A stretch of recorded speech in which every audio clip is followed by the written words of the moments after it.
This is your star? This is who the media claims is elevating the WNBA. Did you catch Angel Reese's reaction when a reporter brought up her past claim that people watch women's basketball because of her? She simply moved on to the next question without addressing it. Quite the shift from the same Angel Reese who once confidently declared she was the reason for the rise in viewership. Now she's completely sidestepping the topic. For my teammates, and if I want to be that, and I know I'll go down in history, I'll look back in 20 years and be like, yeah, the reason why we watching women's basketball is not just because of one person, it's because of me too, and I want y'all to realize that. Angel Reese really said that the data is out, and it tells a very different story from what Angel wants you to believe. Vivid Seats just released their ticket sales data, showing who's actually driving the WNBA attendance, and Angel Reese isn't even close to the top. Meanwhile, Caitlin Clark Games is selling out everywhere. Let's look at the numbers that Angel Reese doesn't want to. This is who the media has spent the last year wasting time trying to convince us that Angel Reese is responsible for elevating the dump. Remember when ESPN and all the sports shows were hyping Angel Reese as the face of women's basketball? They said her trash talk and social media presence were bringing in a wave of new fans. Well, the actual numbers are in, and they paint a very different picture than the narrative we've been fed for months. Bravado, the same Angel Reese that could not give away free tickets to her immaculate homecoming a couple of weeks ago at LSU. You're trying to convince me she is responsible for the growth of the WNBA? Seriously, how many times have we heard about Angel Reese's millions of Instagram followers or seen her on yet another magazine cover? The media couldn't stop pushing the narrative that her bold personality and marketability were driving this massive surge in women's basketball viewership.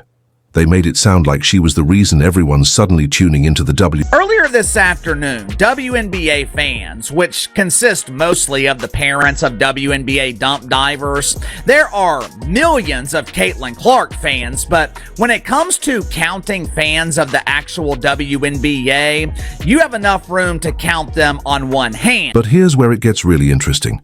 The latest ticket sales data just dropped, and it completely contradicts the media narrative.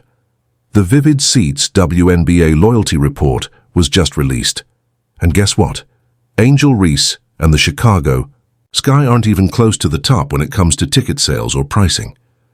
The hype isn't lining up with the actual. Earlier this morning, Vivid Seats released a report titled the WNBA Loyalty Report. Initially, I thought they were organizing a support group for the family and friends who are loyal to the WNBA. I thought Vivid was supplying their contact information so they could reach out to each other and have watch parties or carpool together to road games to prevent further harm to the rapidly warming climate. That would have been a worthy cause, since Bernard Sanders just created a heat wave by flying a private jet across the country to fight some mythical oligarchy. But as it turns out, the WNBA happens to have something in common with Bernard. They don't care about the climate either. The loyalty report, it is not a support group. It's a report that details which dumps are creating the most fan engagement. There is no media speculation involved here with the loyalty report. There are no fantasies where Angel Reese is the biggest star in the league. This is a report based on ticket sales, ticket prices, and it comes directly from the organization that is selling the tickets. And this isn't just a slight difference. We're talking about Angel Reese Games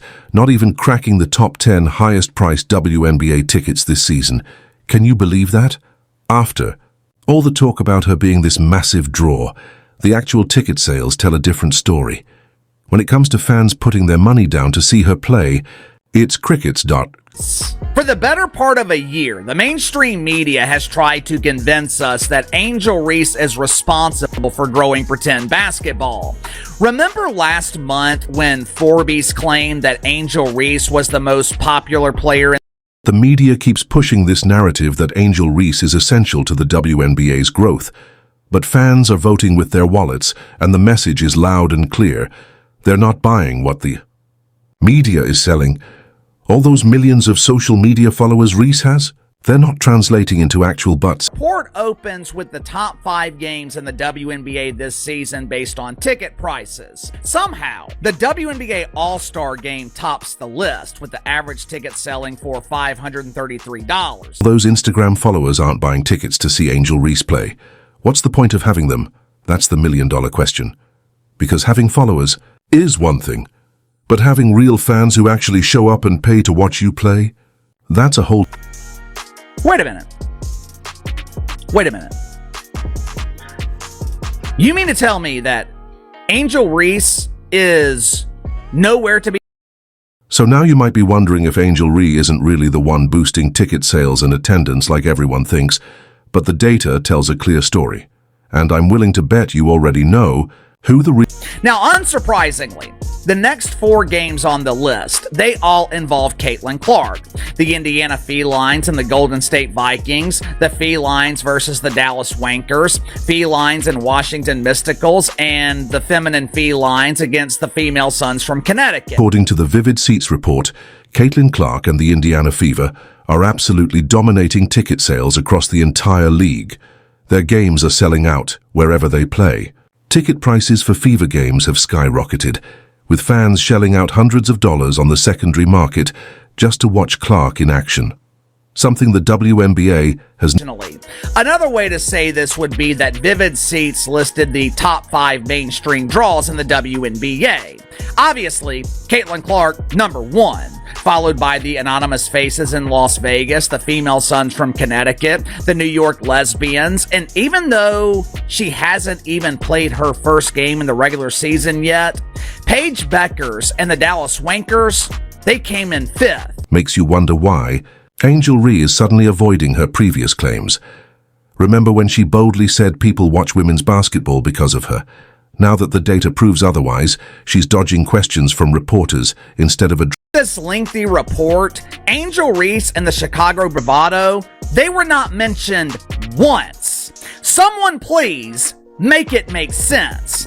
How can Angel Reese be elevating the WNBA when she can't make the top 5 in a league that can't draw flies to a fresh turf? And they tell a very different story than the media narrative.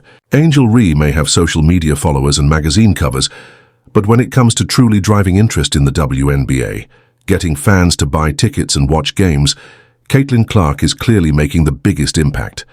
And this isn't just an opinion anymore. Angel Reese, she is competing against teams and players that most people have never heard. Viral clip where Angel Reese shut down a reporter with just 2 words. Next question. But what you didn't see was how revealing that moment really was. This wasn't just a random question she brushed off. This was Angel Reese refusing to address a claim she made. Last year, you made a powerful statement saying the reason people are watching women's basketball is not just because of one player, but because of you too. A year later, do you feel like you're Next getting... question. Yeah, we'll move on. Thank you. Move on to Zoom. ESPN, please unmute. Post-game interview, a journalist directly asked Angel about her previous statement that people watch women's basketball because of her. Remember when she confidently claimed she was driving viewership and bringing new fans to the women's game? But when confronted with that same claim, she completely shut down. Next question. Okay, so she come out, made that statement last year. For the umpteenth time, nothing supports that anybody's watching anybody other than one team. All right? I mean, we have to bring up attendance and ratings daily. Here's what makes this so interesting. The interview happened right after all that ticket sales data came out. The same data we just discussed, showing she's not actually selling tickets like she claimed. So when the reporter brought up her previous boasts, Angel couldn't even make eye contact. She clearly didn't want any part of that conversation. Okay, so next question. Now, keep in mind, whoever asked this, and there's people clowning the person that asked this, it was her statement going during the basketball season from last year, and the person's asking for her current feelings on said statement, her own statement.